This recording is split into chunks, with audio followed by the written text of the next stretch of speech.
Здравейте, пчелари, колеги! Искам да ви запозная с моето пчеларстване. Знаете, че три са факторите, които оказват влияние върху доброто пчеларстване. Първият фактор е здрави пчели. Жизнени, да живеят повече, 10-15 дена. Именно за това аз използвам една течност от три компонента. Виждате ги.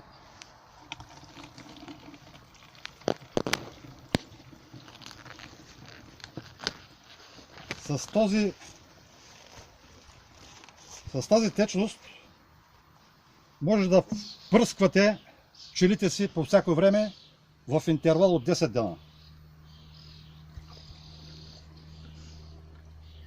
Предпазва ги от каменно пило, диария и, не дай се Боже, гнилец. След третото впръскване се вижда с просто око ефекта. Сега ще ви го демонстрирам, ще впръсна моите пчелички, за да видите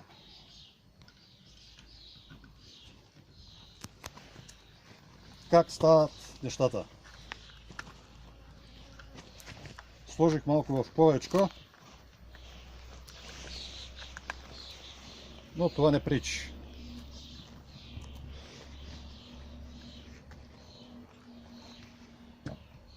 Така ще го завиеме. Ще отидем на пчелина, ще отворим един кошер и ще го пръскаме върху пчелите. Безопасен е и е много ефикасен.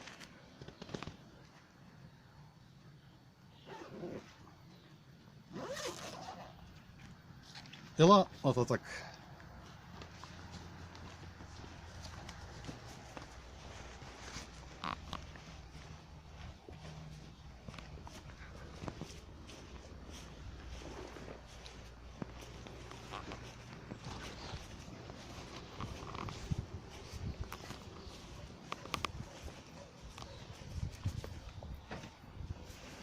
Отваряме капачето, вземаме табличката,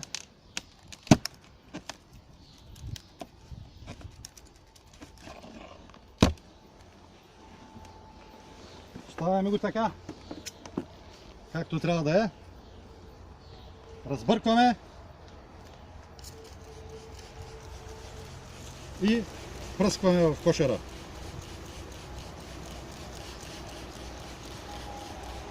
Двайстина дози са достатъчни. Доволен съм от това чудо и го препоръчвам на колегите пчелари.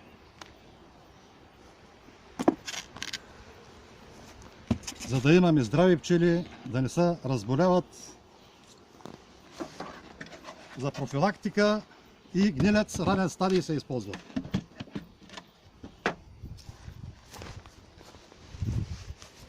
Второто, което искам да ви покажа, е едно чудо, което съм го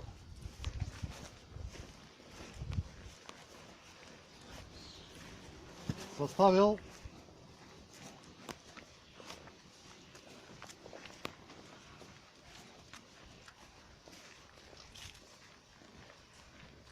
от два компонента. Съединяваме ги, разбъркваме грубо, вземаме магията и отиваме да направим една хубава отводка. Вземи майката.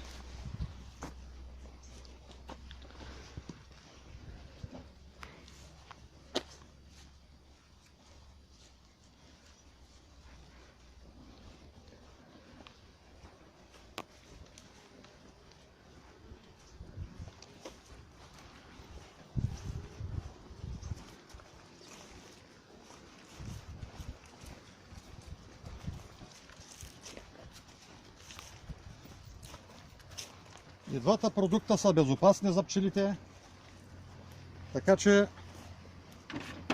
не се страхувайте да ги използвате. Отваряме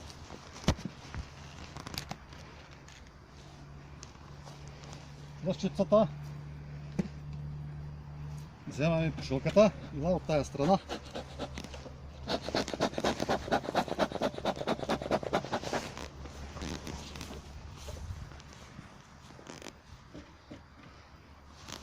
Една лъжица е достатъчна.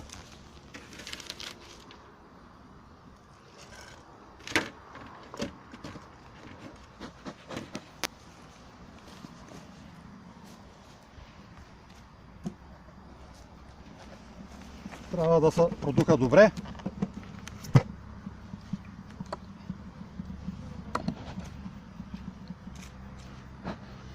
Ето и така.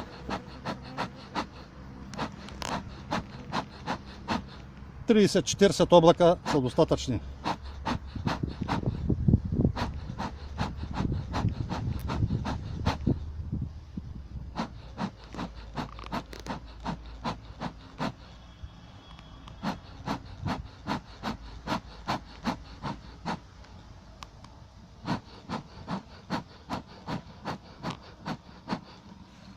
Може да пуснем и от долната страна.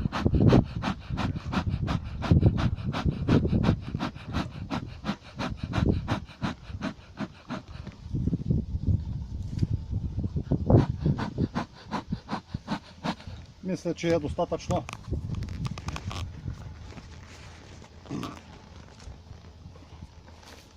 Сега ще видите ефекта от чудото.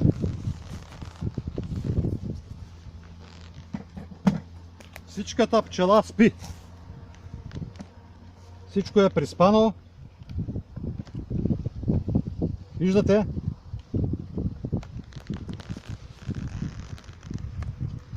Как пчелите спят. Виждате?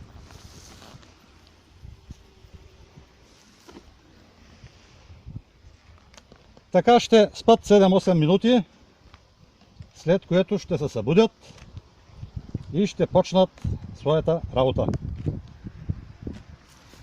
Ще продухаме малко с една ламарика.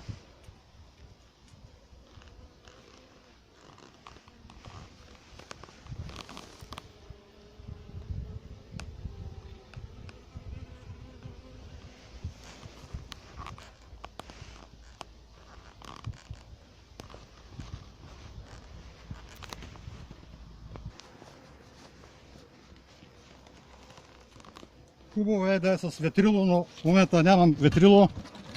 Ще вкараме малко от облака и ще вкараме въздух. Ето така. След което ще пуснем вътре майката. Водата измахме. Трябва да я впръскваме да не литне, във всеки случай.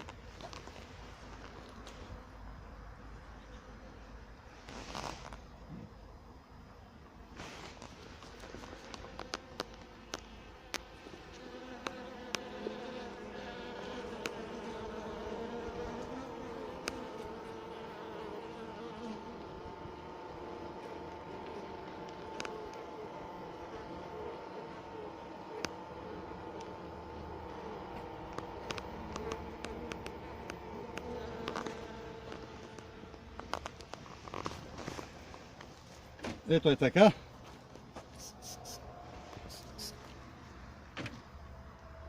И отваряме клетката, за да пуснем вътре майката.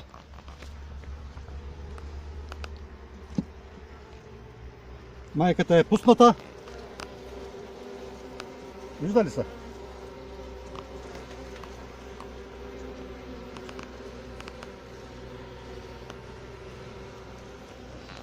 И прибираме питите, както трябва да бъдат наредени.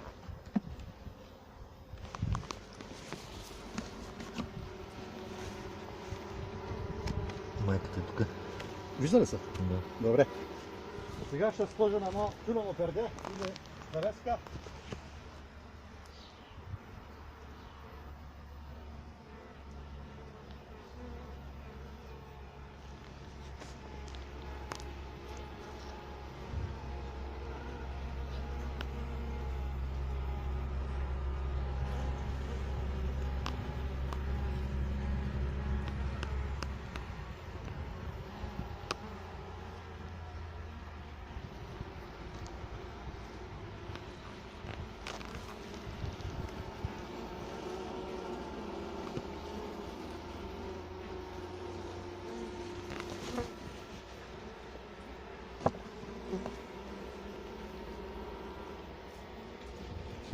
Този метод работи безотказно.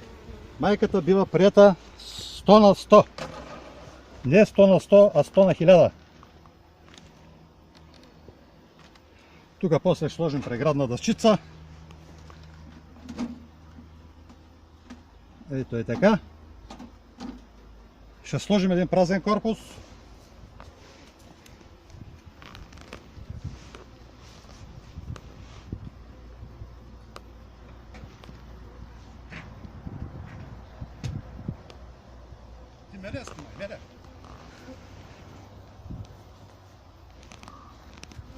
Те се видяха. Слагаме го така. Ето е така. Виждате как пчеличките почнаха да се събуждат. След още 2-3 минутки всичко ще е на крак. И кошерът, отвъдката е готова. Ако искате да споделите с мене вашите пчеларски практики, може да се свържете на телефон 088 621 41 42. Казвам се Ахмет. Всичко добро ви желая, колеги!